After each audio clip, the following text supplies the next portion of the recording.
আসসালামু আলাইকুম বন্ধুরা, কেমন আছেন সকলে? আশা করি সকলে ভালো আছেন। তো বন্ধুরা, আমি কিছুদিন যাবৎ লক্ষ্য করতেছি আমাদের বাসার যেই গরুটি রয়েছে সেই গরুটি বাচ্চা দিচ্ছে প্রায় 4 থেকে 5 মাস, ওই রকমই হবে বাচ্চার বয়স। এখনও হিট আসে নাই।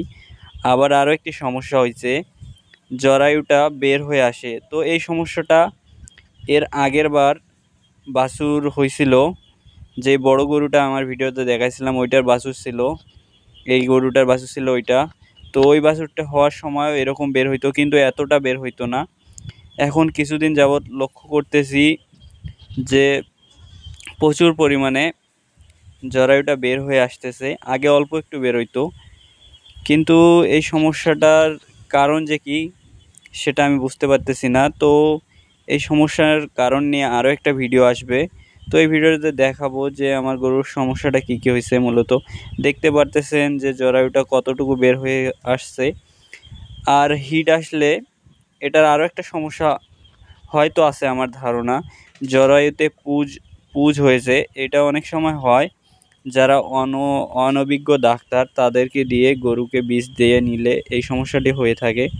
আর আবার অনেক সময় গরুর যে ফুলটা থাকে গর্ভফুল সেইটা পড়ে না, হাত দিয়ে টেনে বার করার ফলেও ওই রকম হয়ে যায়।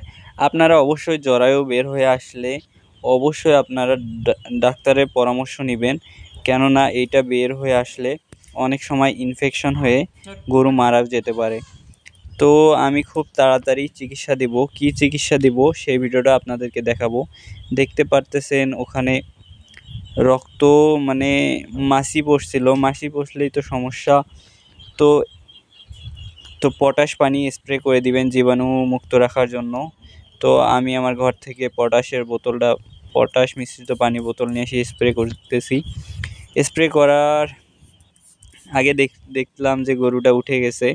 তো দেখতে পারতেছেন গরুটা হালকা হালকা গরম হয়েছে। আবার গরম হওয়ার ফলে জরায়ুতে যে পুঁজগুলো আছে, এদের সাদা সাদা পুঁজ, এটা হচ্ছে জরায়ুর সমস্যার কারণে, জরায়ু পুঁজের কারণে হয়। এই সমস্যাটা থাকলে আপনার গরু অনেক দিন ধরে হিটে আসবে না। তো আমাদের গরুটা হিটেও আসে না। এই বাছুরটা প্রায় 5 মাস হয়ে গেল, তবুও হিটে আসে না। তো এর জন্য আমরা চিকিৎসা দেব খুব তাড়াতাড়ি, এই নিয়ে ভিডিও আসবে। তো আপনারা অবশ্যই জীবাণুমুক্ত রাখার চেষ্টা করবেন, না হলে ইনফেকশন হতে পারে। তো এই সমস্যাগুলো মূলত হয় জিঙ্ক, আয়রন, ক্যালসিয়াম, ভিটামিনের কারণে। আপনাদের গরুকে অবশ্যই ভালো মতো খাওয়াতে হবে। তো আমাদের গরুটা একটু দুর্বল, তো কেননা এটা এর আগেও ওই সমস্যাটা হয়েছিল। দেখি এবার যদি সমস্যাটা যদি না ঠিক হয় চিকিৎসা দেওয়ার পর, তাহলে এটাকে মোটা তাজা করে কুরবানি ঈদে বিক্রি করে দেব।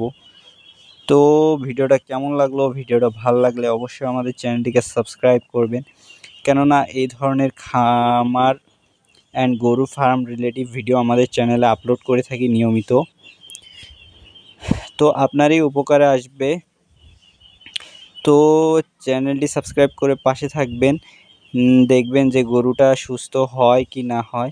তো খুব শীঘ্রই ওই ভিডিওটাও আসবে ইনশাআল্লাহ। সকলে ভালো থাকবেন। আর আপনাদের যদি কোনো সমস্যা থাকে অবশ্যই কমেন্ট করে বলতে পারেন। ভিডিও কোয়ালিটি খারাপ, কেননা রাত্রেবেলা ভিডিও করতেছি, তো তাই আপনারা অবশ্যই একটু অ্যাডজাস্ট করে নেবেন।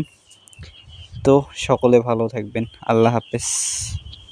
এই ছিল আজকের ছোট্টখাট্ট ভিডিও। আমি খামারি মুজাহিদ আপনাদের সঙ্গে ছিলাম।